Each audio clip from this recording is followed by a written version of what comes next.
que comme sédentaire va produire mais de façon efficace, mais aussi côté protéines, ça la produits forestiers non lignés notre net chenille, ça la élevage pour nous permettre vraiment pas nyama ya zamba te, mais basa na ba nyama o bango bazo beaucoup là, tout ça pour que subvenir na ba besoin na bango en protéines. Alors Christophe, c'est vrai, il y a ce cadre là et puis parler brièvement juste de la santé. Et puis c'est demain quand même que nous allons revenir en long, en large sur les énoncés. Global, exactement. Et donc, un petit mot sur la santé. Pour la santé, vous allez vous rappeler que zone où on est à est du pays, et zone où Ebola et Makassikona notamment, pour ne parler que d'Ebola, parce que Covid, les pandémies, qui est un peu partout. Et donc, naturellement, tout le pays, ils ont un principe de base, il y a que gérer la frontière. Il y a que gérer la frontière, notamment sur le plan sanitaire, pour empêcher que l'épidémie est traversée de part et d'autre et puis créer chaos. Parce que comme c'est un cadre économique, Covid par exemple, et Tchaki économie à monde na cric. Exactement. Vous voyez comment Ebola et ça n'a pas de dégâts dans l'Ouest Afrique et paralysé carrément l'économie. Et donc, lorsque vous mettez en place un cadre d'intégration économique, il faut aussi un aspect sanitaire pour qu'il y ait la surveillance notamment des épidémies, la surveillance des maladies. Et comme frontières, ils ont de part et d'autre, traverser, marchandises peuvent traverser de part et d'autre. Et donc, il faut que ça la surveillance épidémiologique, la surveillance sanitaire, pour administrer le vaccin lorsqu'il le faut, pour détecter les maladies ou les autres bimaïs que se transmettre entre les populations à temps, de sorte à ce que et paralyser l'ensemble de l'économie. Voilà, alors Christos Mukendi qui est notre expert parce que nous avons décidé d'aller en détail justement sur ce cadre d'intégration économique régionale. Aujourd'hui, par rapport évidemment le sport prime, vous savez qu'il y a le championnat, nous sommes obligés d'être très économique sur le temps, raison pour laquelle aujourd'hui on vous a laissé expliquer les 2 points, mais demain nous allons revenir en long et en large. Alors fidèles téléspectateurs, je vais quand même vous lire une remarque quand nous avons reçu les gens de l'éloquence. Alors il y a quelqu'un qui a écrit: bonjour Madame Virginie, la demoiselle Joël qui vient de décrocher le prix du lauréat de l'éloquence en France me rappelle la période où la République démocratique du Congo, dans la décennie 1980, donc là je crois que c'est plutôt la République du Zaïre, régnait avec les génies en herbe dans les concours internationaux. C'est vrai que on n'invente pas la roue existe déjà, mais c'est la manière de conduire cette roue. Voilà, alors fidèles téléspectateurs, au nom de Yves Abdallah, au nom de la grande équipe technique et de tous nos invités de ce jour, je vous dis merci. Merci infiniment d'être fidèle au programme de la Radio-Télévision nationale congolaise, mais merci de votre solidarité à ce magazine congolais Téléma. Yves, un petit mot, non? Bon, ça va. Demain, on va revenir sur exactement. Sur le résumé du cadre d'intégration économique régionale, en commençant par l'énergie jusqu'au tout dernier point qui est la santé publique et les autres possibilités qu'on peut explorer pour permettre aux pays du Grand Lac de vivre en paix, en sécurité, dans le respect mutuel des frontières et aussi pour le développement intégral de nos communautés respectives. Voilà, dans l'espoir d'une paix retrouvée en République démocratique du Congo, mais dans une vigilance tout azimut, nous vous disons au revoir à travers cette belle chanson des jeunes de Butembo. Mwaka wa matendo sio kulia, tujipiganie. Ni mengi tumejionea, ni magumu tunayopitia, ni muda wa kujaminia, ndo amani tutaifikia. Tondi mateba tekamboka, hata isantimeza pamba, totelebela manguna, kaguna na ya. Watu waitaka nje tu, sababu ya uzuri wa nje tu. Mchana nasi usiku na maadui, tusiwaamini. Nimeshaonaga watoto wakikimbia bila kujua mahali wanapokwenda. Muda huu wa mabadiliko, Kongo usio muda wa kulia. Chozi haitamsaidia.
wasitugawanye, adui wetu sote ni mmoja, tuungane kama masoja. Tusiogope sote tusonge mbele, maana kuna yule aliye nyuma yetu, akatupa inji, akatupa mali, katufanya wakongomani. Wakongomani tuondoe hoga, hata kama ni kali tutashinda hii vita. Wake up, show muda kulia, tosito tunajipanga, tutashinda maadui, tumejua njia zao, tumejua marotura tunaoga, tumeshajipanga. Je brandis un mouchoir blanc pour sécher vos larmes. L'espoir rebondit quand on sait quand le peut. La colombe recoule et se taisent les armes. La larme éteint la braise et coule sur le feu.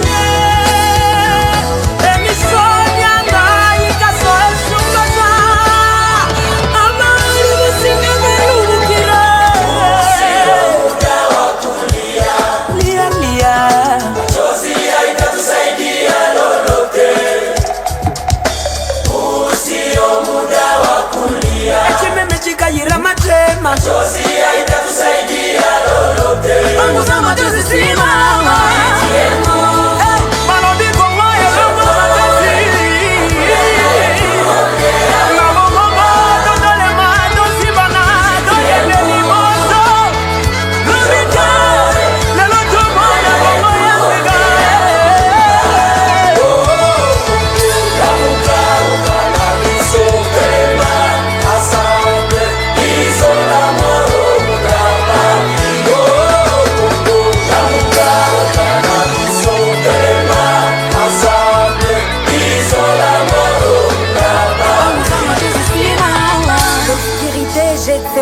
Sur la partie est du Congo, sa lumière sont les étoiles qui rendaient mon pays si beau. Quels sont les effets de nos larmes? Nous ne devons plus les verser. Que chacun saisisse ses armes pour voir cette guerre cesser. Soso Yamboka Production.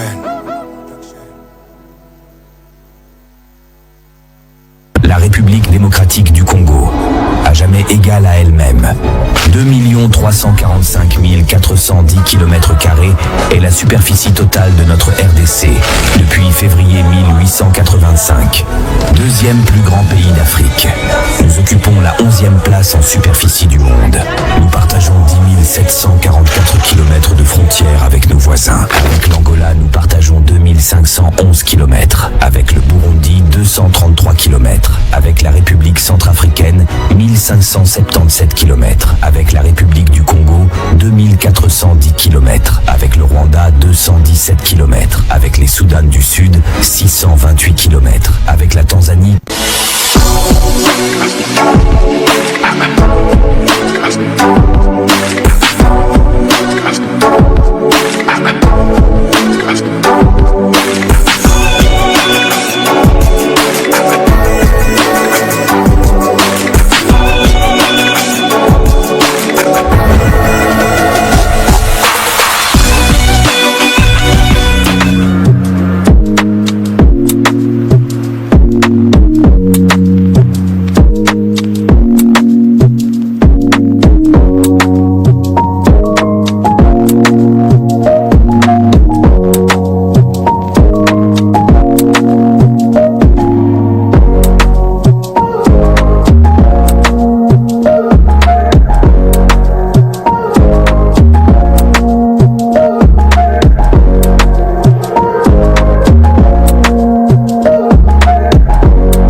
Je vous assure que je ne m'y attendais pas. Faites cette confiance est pour moi la meilleure garantie pour mener ce Congo à sa destinée. Je compte sur votre effort, comme vous pouvez compter sur le mien. Je suis prêt pour l'assumer entièrement pour autant que c'est possible. Mais je compte souverainement sur votre effort. Je vous remercie encore une fois pour cette confiance. Dans l'affaire congolité, sachez qu'il y a des éléments probants qui mettent en cause la congolité du premier président de la République démocratique du Congo, Joseph Kasavubu. Et oui, vous n'en croirez pas vos oreilles. Monsieur le Président. Joseph Kasavubu a vu le jour à... Nous sommes en 1917. Le village de Kinkuma Dizi, situé dans le territoire de Tchela, dans la province du Congo central, est en ébullition. Toute la population de ce petit village de la forêt du Mayombe et des environs est réunie à la grande place du village. Un événement hors du commun va se dérouler. Un homme va être jugé publiquement devant le tribunal coutumier présidé par le chef du village lui-même. C'est un procès pas comme les autres, parce que l'accusé, du nom de Mvubu Tsikou, est poursuivi pour sorcellerie et adultère. Il risque la peine de mort. Mais probablement entre 1870 et 1880, il est à la fois chasseur de gibier et commerçant ambulant. Marié à Madame Mavungu Machubi Mapoba, le couple a déjà 6 enfants. Depuis plusieurs semaines, la rumeur publique l'accusait de sorcellerie. À cette première accusation est venue s'ajouter récemment celle d'adultère. C'est ainsi que le chef du village décide, pour apaiser les villageois, d'organiser ce procès public. Celui-ci consiste à faire boire à l'accusé une potion fabriquée avec des écorces d'un arbre spécial que les Bakongo appelaient Nkasa. Ce jugement de Dieu était pratiqué au Moyen-Âge en Europe sous le nom d'Ordalie. L'ordalie est une pratique que l'on retrouve au début du Moyen-Âge en Occident, mais qui persiste de nos jours en Inde et en Afrique. Elle est utilisée lors des affaires délicates ou sans témoin direct. Mais en fait, qu'est-ce que c'est ? L'ordalie est une sorte de procès à caractère religieux. On soumet l'accusé au jugement de Dieu. Dans ces procès, il n'est pas question de juge, de preuve, de témoin. Non, on part du principe que Dieu voit tout, que Dieu sait tout, et qu'il ne laisserait pas un pauvre innocent être condamné à tort. Alors pour déterminer si l'accusé est coupable, on le met face à des épreuves et son degré de culpabilité est calculé en fonction de comment il s'en sort. La tension qui était déjà grande monte encore d'un cran dans la foule lorsque le chef remet, avec solennité, un bol de kassa à Vubu et lui demande de boire. L'accusé s'exécute.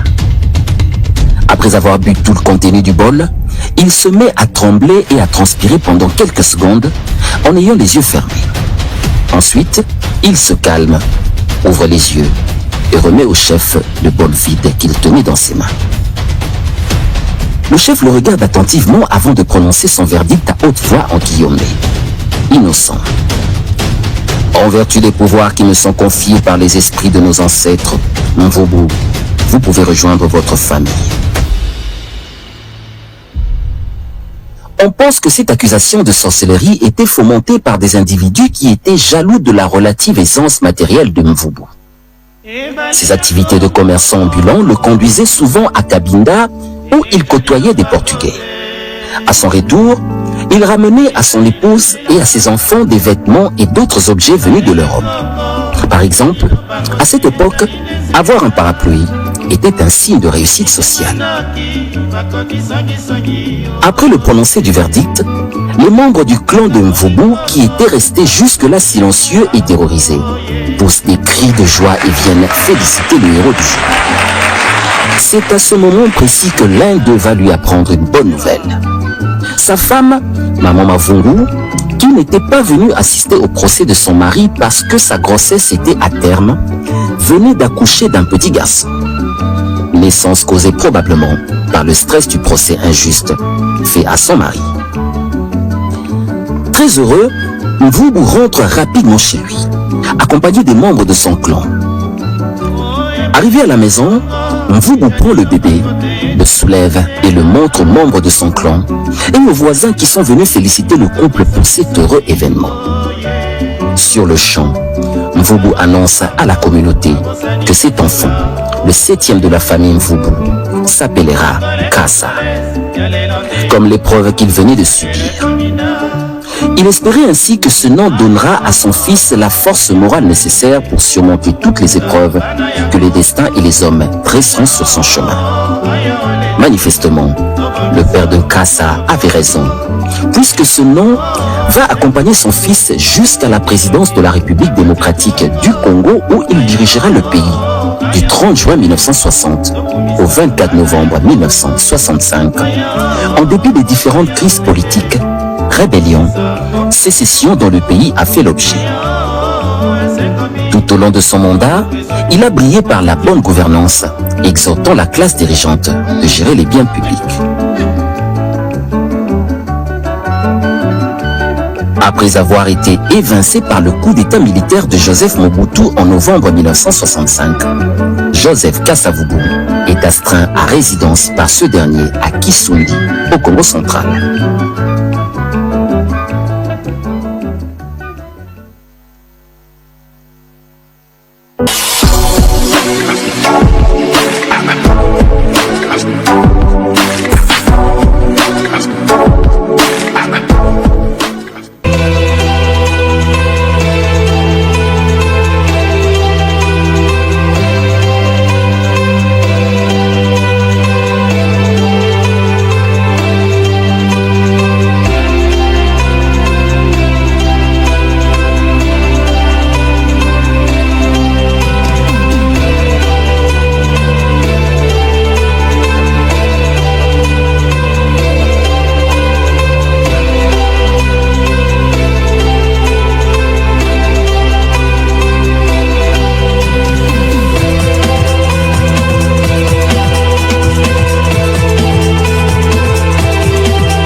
Bonsoir, selon l'heure à laquelle vous nous suivez, mais à Kinshasa, il est déjà vendredi 8 août 2025, il est 0h54 minutes. Nous sommes en direct de la cité de l'Union africaine.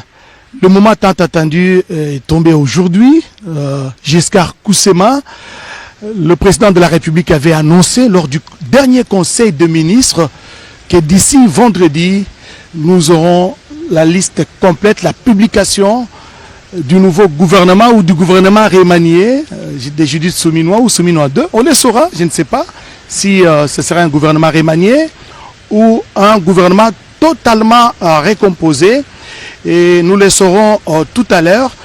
Cette publication a été précédée, vous le savez, par des consultations qui ont été initiées depuis le 24 mars dernier, des consultations conduites par les conseillers spéciaux du chef de l'État en matière de sécurité, le professeur Casimir Eberand Kolongele, des consultations qu'il a clôturées le 8 avril 2025 avant de faire les rapports auprès du président de la République, chef de l'État. C'était des consultations pour la formation d'un gouvernement de cohésion nationale. Et aujourd'hui, c'est chose faite parce que Madame Tina Salama va bientôt nous rejoindre pour la lecture, pour la publication de ces gouvernements remaniés ou totalement réaménagé Giscard Koussema, le chef de l'État rencontré dernièrement, il y a quelques jours, tous les sociétaires de l'Union sacrée pour la nation. C'est lors d'une première visite dans les installations du siège de l'Union sacrée pour la nation. Il a échangé avec les membres du Présidium. Tout naturellement, ensemble, ils ont parlé de ces gouvernements qui sera publié aujourd'hui. Giscard. Bonjour, bonsoir. Bonjour, parce que nous sommes déjà le matin du vendredi 8 août 2025. Nous sommes bel et bien en direct de la cité de l'Union africaine où se trouve le bureau du président de la République.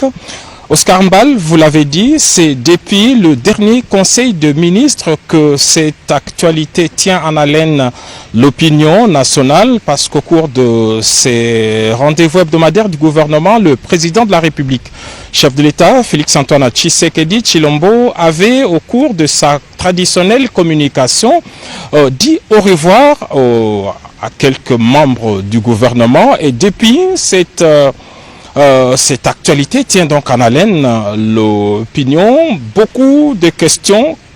Combien de ministres feront partie de ce gouvernement? Parce que l'objectif de ces remaniements, c'est entre autres aussi de pouvoir resserrer l'équipe gouvernementale.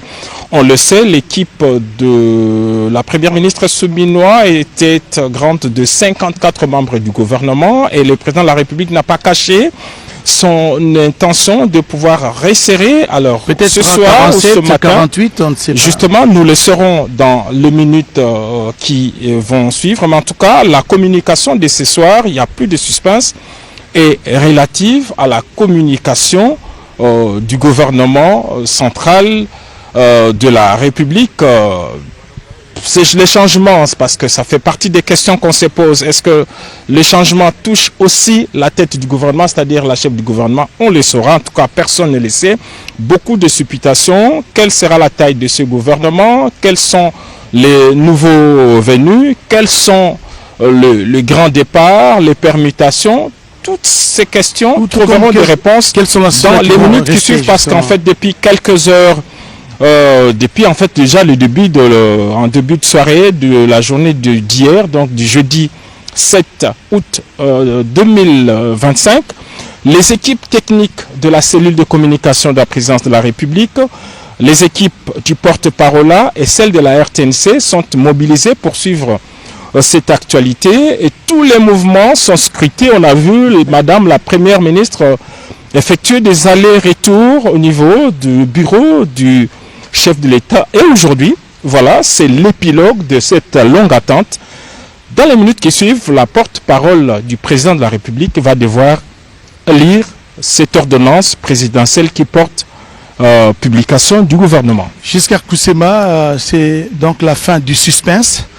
Tina Salama, porte-parole du président de la République, va faire sa sortie tout à l'heure. Elle se trouve en ce moment au bureau du directeur de cabinet du président de la République. Donc on devrait la voir. Le dossier à main. Exactement. Donc voilà, je vois au fond de l'écran voilà l'ombre de la porte-parole. Je pense qu'il doit s'agir de Madame Tina Salama, la porte-parole du président de la République, qui va nous rejoindre et qui va se présenter devant ses lutrins pour la publication de l'équipe gouvernementale. Mesdames, Messieurs, prenez vos stylos et papiers. Vous allez devoir noter l'équipe gouvernementale telle que décidée par le président de la République, chef de l'État. Madame Tina Salama est là, porte-parole du président de la République.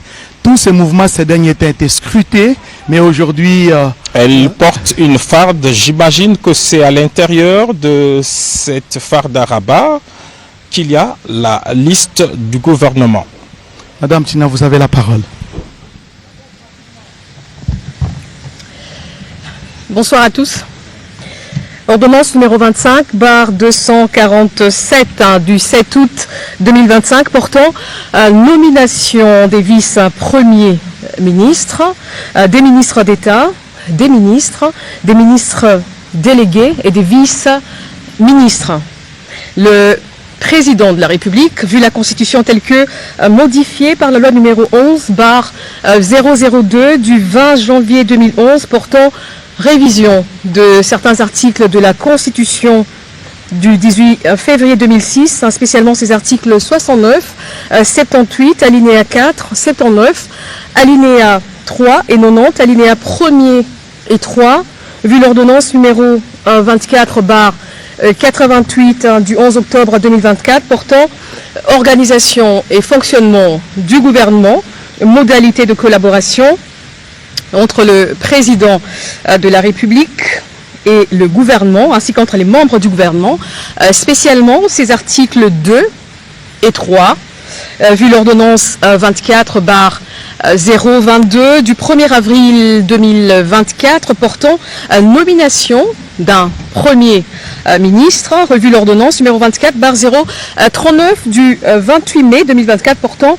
nomination des vice-premiers ministres, des ministres d'État, des ministres délégués et des vice-ministres, vu les consultations menées et les autres échanges avec les différentes forces vives de la nation, tenant compte des impératifs d'efficacité, de rédévabilité, d'équilibre politique, géographique et socio-culturel dans la gestion des affaires publiques, notamment à travers une équipe gouvernementale d'ouverture, vu la nécessité et l'urgence sur proposition du Premier ministre, ordonne.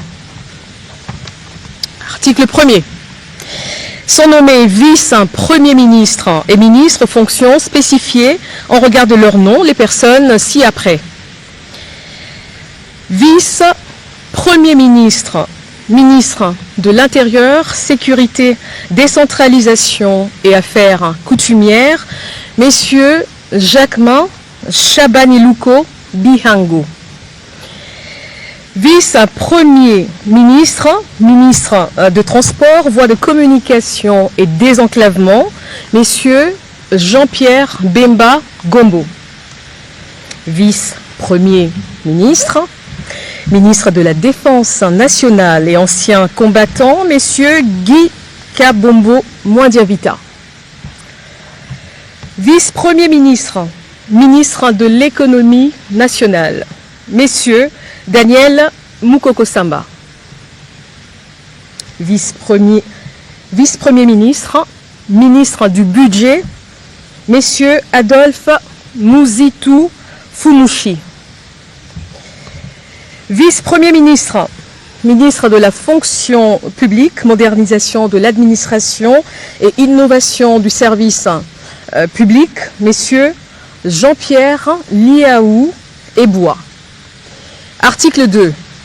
Sont nommés ministres d'État et ministres aux fonctions spécifiées en regard de leur nom les personnes ci-après. Ministre d'État, ministre du Plan et de la coordination de l'aide au développement, messieurs Guilain Nyembo Bouizia.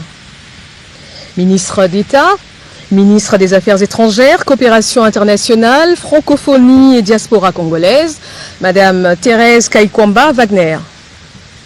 Ministre d'État, ministre de l'Agriculture et Sécurité alimentaire, messieurs Mouindo Nzangi Boutondo. Ministre d'État, ministre de l'Industrie, messieurs Aimé Boji Sangara. Ministre d'État, ministre des Affaires sociales, Action humanitaire et solidarité nationale, Madame Ève Bazaïba Massoudi. Ministre d'État, ministre de la Justice et Garde des Sceaux, Messieurs Guillaume Ngefa Atondoko Andali. Ministre d'État, ministre des Hydrocarbures, Madame Acacia Badumbola Mbongo. Ministre d'État, ministre de l'Éducation nationale et nouvelle citoyenneté, Madame Raïssa Malou Dinanga. Ministre d'État, ministre de la formation professionnelle, Messieurs Marc Ekila Likombio. Ministre d'État, ministre de l'Urbanisme et Habitat, Messieurs Alexis Guissaro Mouvouni. Ministre d'État, ministre du Développement rural, Messieurs Grégoire Mouchaïl Moutonde Kangaji. Ministre d'État, ministre des Relations avec le Parlement, Messieurs Guy Luando Boyo. Article 3. Sont nommés aux fonctions spécifiées en regard de leur nom les personnes ci-après. Ministre des Finances, Messieurs Doudou Fouamba Likoundé. Ministre de la Santé publique, Hygiène et Prévoyance sociale, Messieurs Samuel Roger Kamba Moulanda.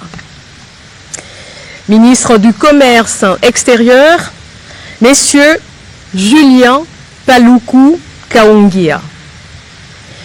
Ministre de l'Environnement, Développement durable et Nouvelle économie du climat, Madame Marie Nyangé Ndambo.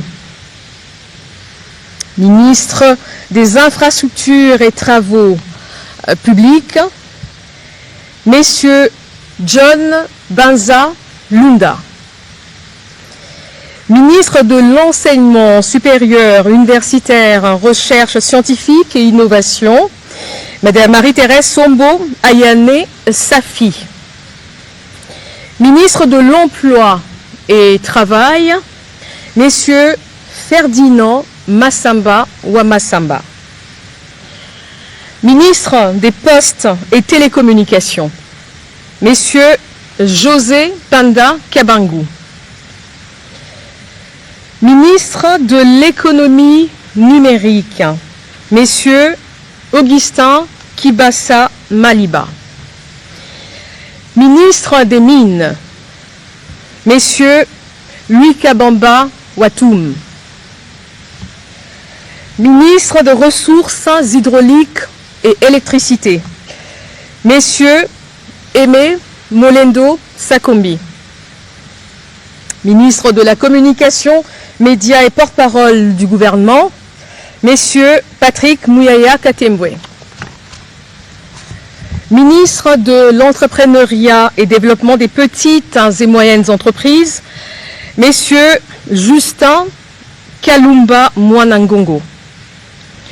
Ministre de l'Aménagement du Territoire, Messieurs Jean-Lucien Boussa Tongba. Ministre du Tourisme, Messieurs Didier Mazenga Mukanzu. Ministre de la Pêche et Élevage, Messieurs Jean-Pierre Chimanga Bouana. Ministre de la Culture, Arts et Patrimoine, Madame Yolande Elébé Madembo. Ministre des Droits humains, Messieurs Samuel Bemba Kabouya. Ministre de l'Intégration régionale, Messieurs Floribert Azuluni Mavatiku Tambo. Ministre des Affaires foncières, Madame Onej Nsele Pimpa. Ministre des Sports et Loisirs, Messieurs Didier Boudimbu Toubouanga.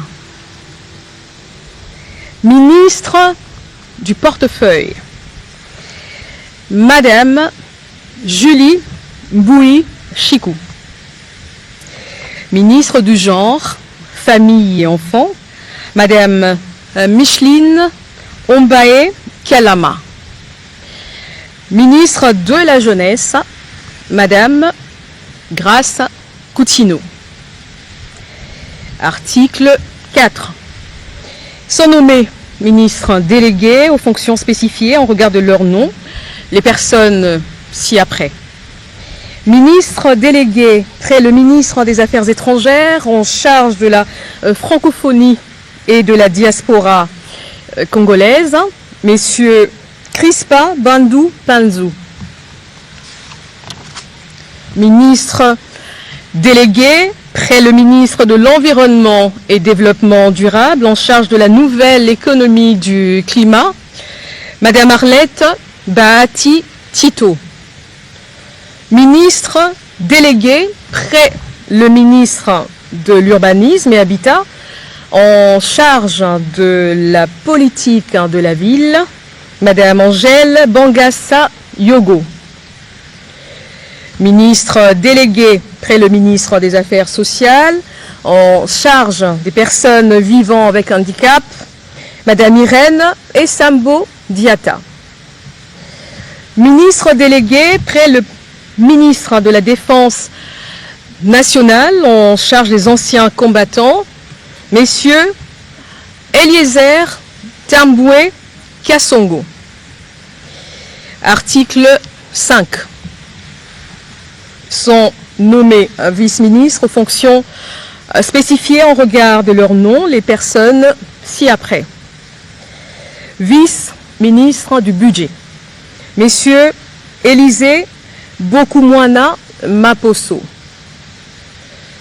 Vice-ministre de l'Intérieur, Sécurité et Décentralisation, Madame Eugénie Tchela Kamba. Vice-ministre des Affaires étrangères, Madame Noëlla Aeganato Nakwipon.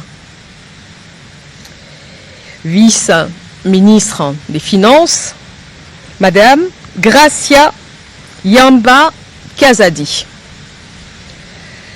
Vice-ministre de l'Éducation nationale et Nouvelle Citoyenneté, Messieurs Théodore Kazadi Mouyaïla. Vice-ministre des Affaires coutumières, Mwami Ndeze Katourebe Jean-Baptiste. Article 6 sont abrogées toutes les dispositions antérieures contraires à la présente ordonnance.